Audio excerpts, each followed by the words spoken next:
ફ્રીજમાં એવું થતું, દૂધ બગડી જાય, લાઇટ ન હોય તો ફ્રીજ ક્યાંથી ચાલુ થવાનું એ, અને છોકરાઓને ભણવામાં લેસન કરવામાં દખ થતું બહુ, એટલે એ પ્રોબ્લેમ વધારે હતો. અને લાટ આવ્યા પછી અમારે ખુશી છે. લાઇટ આવતા બધી સુવિધા અમારે અટાણે કોઈ વ્યાધિ નહીં. અમારે કદાચ બેનું દીકરીઓને એ રેઢી મેકીને જવું હોય, કોઈ ગામંતરે અથવા ક્યાંક બહાર જવું હોય તો અમે મેકી શકીએ. કોઈ પ્રસંગમાં જવું હોય તો અમે મેકીને વ્યા જઈએ, તો અમારે વ્યાધિ નહીં એવી.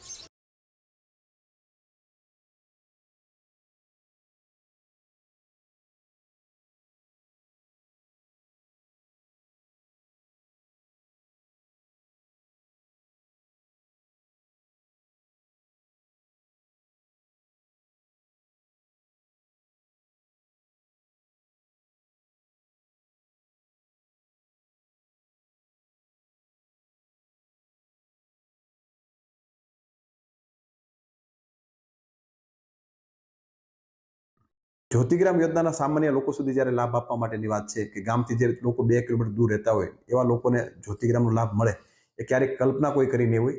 ખાસ કરીને જે યુવાનો, જે 15 પરિવારની વાત છે, જે માલધારી સમાજ છે, દેવી પૂજક સમાજ છે, અલગ અલગ સમાજના જે લોકો ત્યાં રહે છે, એમના પરિવારમાં જે રીતે ખુશી આવી